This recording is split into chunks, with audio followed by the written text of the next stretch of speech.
Morning everyone. Bricks and I, the woods boss, are headed to the big woods today. I'm gonna change out some drops. I still don't have my truck back yet, so I'm riding around in the hot rod, which is kind of a pain because that means I don't have the four-wheeler, and I've got to hoof it all the way up into the woods, and we're changing the drops way up at the top. There's about 300 up there. I tried to guess on how many drops I need. I probably don't have enough, but I'll be able to get most of them changed out today, and then get going. But it's gonna be like 40 degrees today. The sap's probably running, but I'm just not ready, so I'll get over there and we'll get these changed.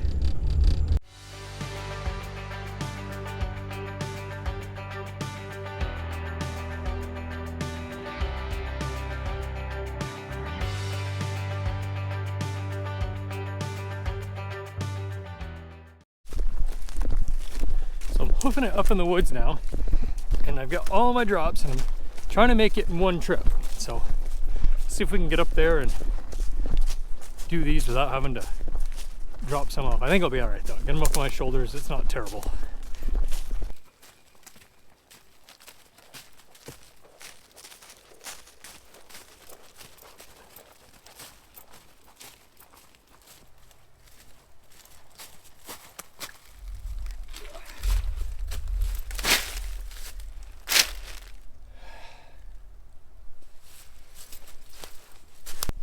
All right, so I'm at the top now. It's about 2,000 feet right to here, so we go another 500 feet beyond here. So last tap is somewhere around 2,500 feet back from the releaser building. Now my forearms, they're burning a little bit from carrying them. They were started on my shoulders and slowly worked their way down to where they were on my forearms by the time I got up here, but made it. Now you can see these are all old. These are about 5-6-year-old drops here that are ready to be replaced. Now, I just noticed when I got here, I look up and go a couple laterals up, and I've got a pink one here. Now, this pink one, this was last year's color, so I know that this one got changed last year. Who knows what it was? Something with it was wrong. So I'm not going to change the pink ones because they're only a year old, but this year's color is orange, so then I can tell what's going on. But the other big difference with my drops is the pink and the orange is leader maple flex, so it's a flexible pipe, whereas the other ones here, the blue ones, these I did all with 30p. 30p is a rigid pipe. At the time it was just by one pipe, it'll work good for everything, but the last 2 years I really noticed I was getting micro leaks, and they were happening right at the T, and part of that was on the sides of the T right there, that's got tension on it, so it actually forces the pipe to bite down onto the ribs of the T's, whereas on top there's no tension on that drop pulling on it, so it doesn't dig into it, and then I was getting little micro leaks around it. So by switching to flex, it's a little bit easier to work around. The other thing I noticed too was when I was tapping, I could twist the pipe to get it to move the way I wanted, and I could actually feel it jumping on the T. Whereas that maple flex, you can twist it all around. It really just goes wherever you want it, and then you don't get the micro leaks, which micro leaks don't seem like a lot, but they add up. Freeze ups, and then honestly, bigger electric bill is one of the bigger issues for me because the pump runs at higher RPMs. So if I can keep them RPMs down, it's a cheaper power bill. So cost per gallon goes down. But we'll get these things changed out.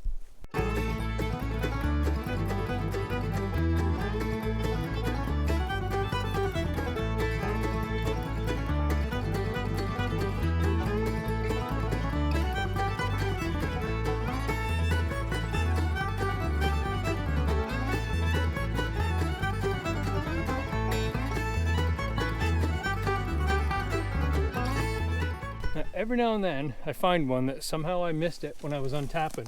So let's see if I can get this thing out. I don't know if I'm going to be able to.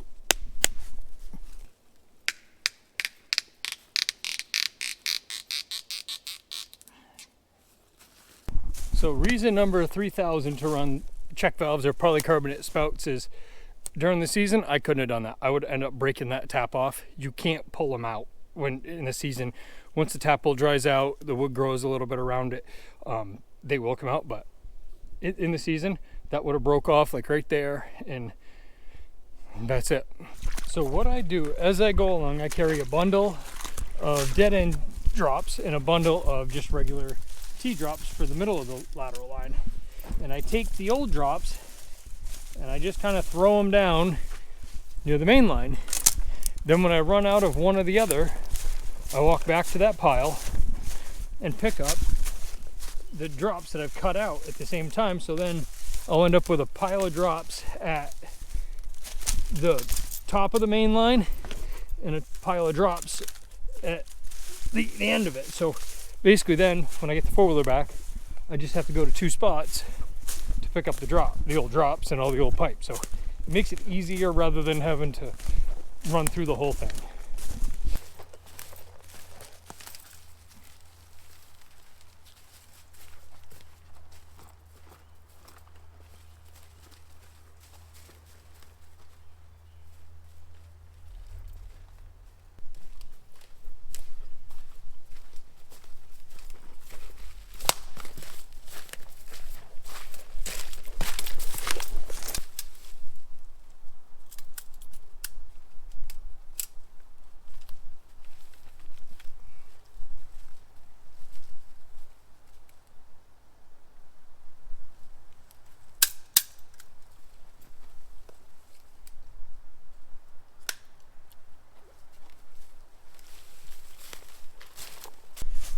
So now one thing on this one here I just did, the old T was really close to the tree, so there wasn't a lot of room. I could have made it fit and cut it out, but where it's a dead end T that I'm putting in anyways on the new one, I just took and I went next to it and then put the new one in and then just cut the old one off. So, because nothing's gonna flow beyond it here anyways.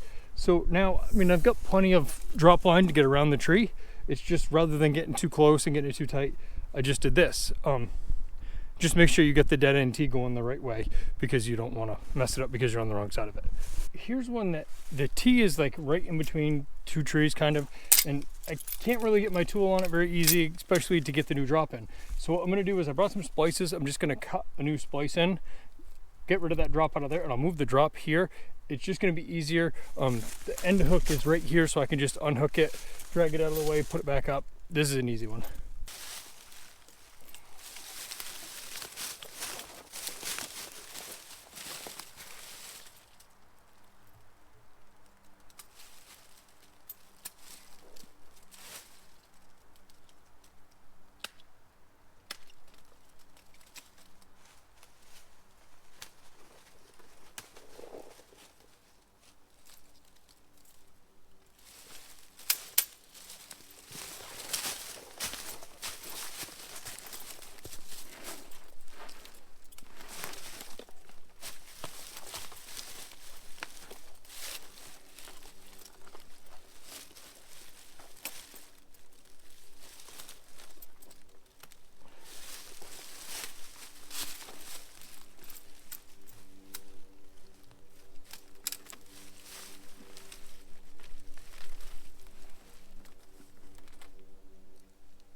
As you can see, with older systems that have been reworked a couple times and things have moved, it's just easier sometimes just to make it work better, so, or easier. So that works. Next one. This one here, this is an end line, or this is an end drop that I ran out of dead end T's when I was putting this system together 5 or 6 years ago, whenever it was, and I ended up just running regular T's. So this one's on the end, but it's also on the back side of a tree. And I think it's because this one over here died and I just didn't cut it out. I can't remember. But so what I'm gonna do is I'm gonna move it around to here next to the hook like I always do, cut that one off, and then as always, that piece that runs around the tree doesn't flow sap. We don't have to worry about squirrels chewing it.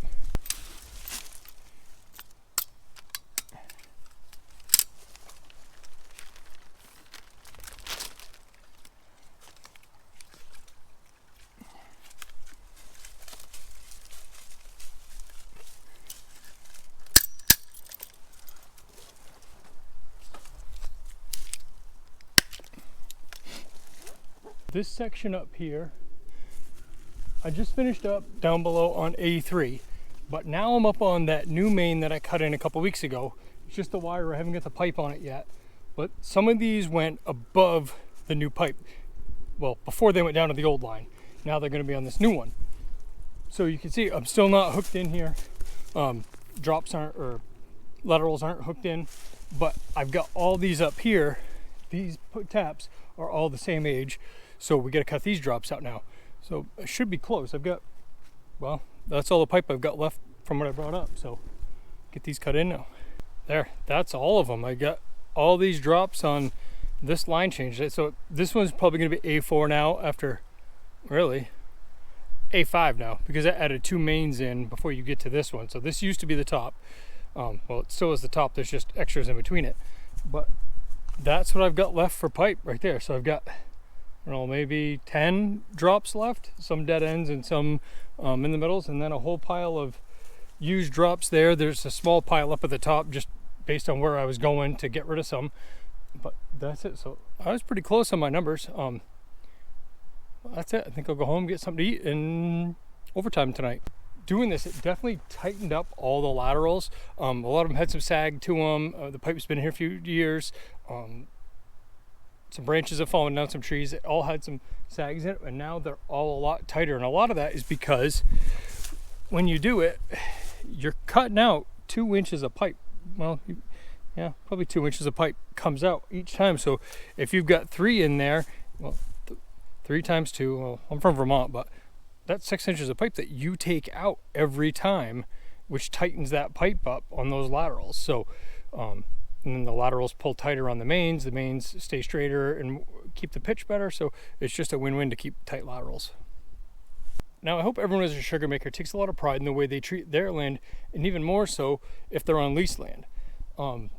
This was originally a piece of woods that was leased by someone else, and they just walked away and didn't even untap it. They took their tanks, their pumps, and their releasers and walked away. So I've pulled out all the old pipe and pieces, but I'm still continuously finding things. And as I was walking out today, look what caught my eye.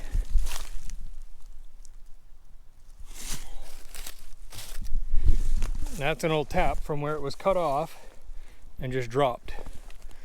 But that's not good enough, especially when you're on someone else's land. So make sure you're taking care of the land. It doesn't take a lot to clean up after yourself.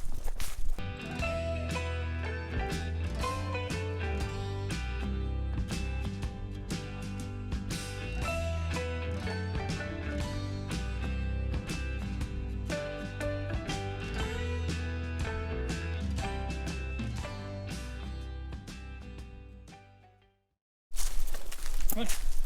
Hey, come on. Bricks, come. Hey, come on. Bricks.